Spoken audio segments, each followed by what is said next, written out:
Hello and welcome to Fresh Face One Shots. My name is Joey. And I'm Jacob. And today we are back with Wonder Woman by, not Tom King once again today. Today we are back once again with Wonder Woman by Stephanie Williams. This is the second part of our story arc, The Village, the end of our story arc, The Village. So interesting. Another really fascinating issue. And I've really enjoyed this story. I like what Williams did throughout this. I like how, once again, it is totally doing its own thing, but also still meaningfully contributing to what King has been doing in his run as well. Just really cool stuff. It feels like this is going to be like, this is the big prologue before King's been teasing the Wonder War for like a while now. I did see an interview. Like that's what that... I did see an interview King did recently with like the official DC page, where he was like describing things coming up in Wonder War, specifically the character Matriarch. And I'm curious to see what he has planned for that. He has described Matriarch as like his own version, as like a Wonder Woman arch nemesis, so to speak. He directly compared her to the Joker and Lex Luthor, and he's like, I wanted to give Diana that, essentially. I was like, okay, that's interesting. So clearly King has like big plans for this going forward, and I'll be curious to see how this story is going to end up tying into all that. But I guess we'll find out. We'll find out. It'll be interesting because this is going to be like the Wonder War is going to be like his big centerpiece arc, I think. Like, which is interesting because it seems like King still has a lot of ideas for like things that aren't the Wonder War, but I mean, everything's tying into the Wonder War somehow. I could be wrong.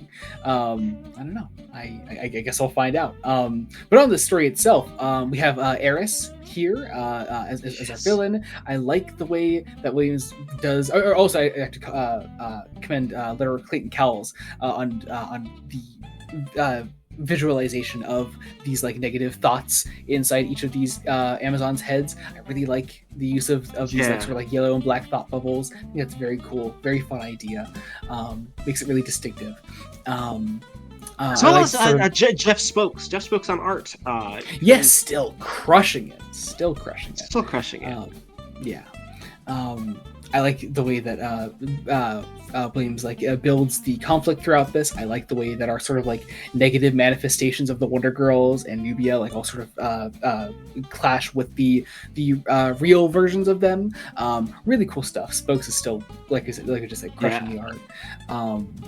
I really enjoy the way that Williams ends up tying Diana into the story when she comes back to Paradise Island. Williams seems to be doing this very nice, like, hey, Diana fucked up quite a bit, like, recently, and we're definitely needing to push her back towards a more typical characterization, which I'm really hopeful that, like, obviously Williams and King are in conversation with each other. Of course, you can tell. Yeah, so, like, hopefully that means that Diana's going to be a bit closer to the character that we know and love. Soon, or getting back there, I hope. Yeah, we'll see. I'll be curious to see, especially when it comes to the Wonder War, because we know it's going to be like officially uniting like Diana and Trinity as characters, like I guess in the present day or possibly in the future. They're going to actually be like, together. Yeah, I'm not sure. I just know all the covers have been like, here's Diana and Trinity together. Like, actually. I'm like, okay, cool. I'm going to be honest. I don't actually, when it comes to solicit covers, I don't like look at them often. Like sometimes, that's sometimes they come my way, sometimes they don't. Like it is. I think the only ones that consistently come my way are the Uncanny X-Men ones, but that's because they're at the back of every issue. Like of course, that's just the Marvel way of doing things. But so also, like, you just don't go to comic shops and you don't look at things that are coming up, because there are previews and posters plastered everywhere in comic shops, and it's a cool experience. Go to a comic shop for once, Jacob. Listen, I'm very busy. I'm a very busy person. You don't understand. But I do like this idea that Williams like plays around with to like defeat Eris in the end. This literal this very literal like power of love message that ends up defeating Eris in the end. Ends up like uniting the Amazons in the end and pulling them away from those negative thoughts. It's a cool idea. Which is especially interesting if you. I'm gonna go Greek myth nerd for like 2 seconds here. Okay, go nuts. Well, because so you know that like this Eris was involved in the start of the Trojan War, right? Yeah. So it's really interesting that like the big message isn't just love but community, like binding together, which the Trojan War is very much a fracturing of what would be community. Like the Ancients don't really have like the ideas behind modern day community. I'd argue as we have. Well, that's essentially what it. In a lot of ways, what happened. That it was brother betraying brother, wife being stolen, because Eris decides to throw a fucking apple and let discord reign, and Helen of Troy then gets stolen because writing for the fairest on the apple and is the whole thing. There's a lot about the start of the Trojan War that is insane and fascinating, and really wish we had the entire epic cycle existing, because we don't, and that really sucks. I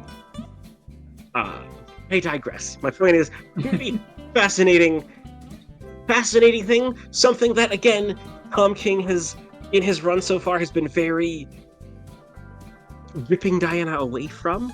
Like, I'm like, you. So we're going to be building that back together, right? Yeah, right. It's certainly what it seems like, and I mean, hey, we'll see if it directly ends up influencing the Wonder War, which it seems like. Once again, this is very much the sort of prologue to that big arc. So I would imagine it has something to do with it. If for nothing else, directly where Eris ends up leaving this, there's this idea of like innocence being the thing that Trinity's innocence, defeating Eris in the end, that I really really love. Literally sowing seed discord in the final page. Very cool stuff. And we have these mysterious figures watching over Eris in the end. Fascinated to see how that ties in. Was one of them supposed to be matriarch? Maybe? I'm trying to remember.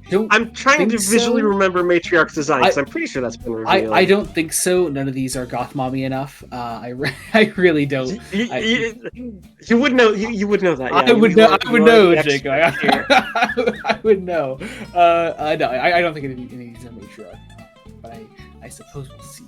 I really don't think so. But I heard like epilogue scenes with the Wonder Girls with Trinity and Diana. I should also say I love all three Wonder Girls in this thing. I've mentioned that enough. I don't know. I love their interactions. I really want to read more of Yara and Cassie, because I've read. Yeah. I don't know how many classes we've done. We've done a lot. We've done enough. We have enough Donna Troy, but we've done a lot of Donna Troy. Yeah. And I think Williams pays a lot of attention to Yara Flor throughout these two issues that I love. I always love Yara. I think she is a character that was criminally underused after we ended up bringing back the Justice League post Final Crisis, or no, post Dark Crisis. The other crisis. The other crisis, the crises, if you will. But yeah, I guess that's the issue. Really great stuff. I really enjoyed The Village. I really am looking forward to where the stories go from here. This is a nice little breather from the heaviness that is a lot of King's Run, and looking forward to whatever the hell the Wonder War is going to be. All right. Thank you all so much for watching. Be sure to check out their Fresh Face one-shots we do. We cover Superman by Josh Williamson, Wonder Woman by Tom King, Batman by Matt Fraction, DCKO, and The Uncanny X-Men by Gail Simone. There's also the main podcast, Fresh Face Comics. At the time of this coming out, we've recently put an episode on Punisher Max Volume 1 by Garth Ennis. Our next episode is Punisher Max Volume 2 by Garth Ennis. And then after that, we're getting back into some DC books, some new things this time around. Very exciting stuff. There's also our Patreon, patreon.com/Blood Studios. You can get all kinds of fun things there, like early Star Trek reviews, exclusive Star Trek commentaries, Fresh Face extras. If you're not at any of that, there's bad movie commentaries as well. If you're not at any of that, though, there's a general support tier. It's only $1 a month. You get your name down in the description of every video we put out. People will see your name down there, see you're a cool person, and they'll want to be a cool person too, and they'll join the Patreon. Otherwise, our link trees are down below. Our socials will be there. You can follow us. Everyone will follow us. Thank you all so much for watching. Until next time, this has been Joey Morgan and Jacob Licklider. Goodbye. Goodbye.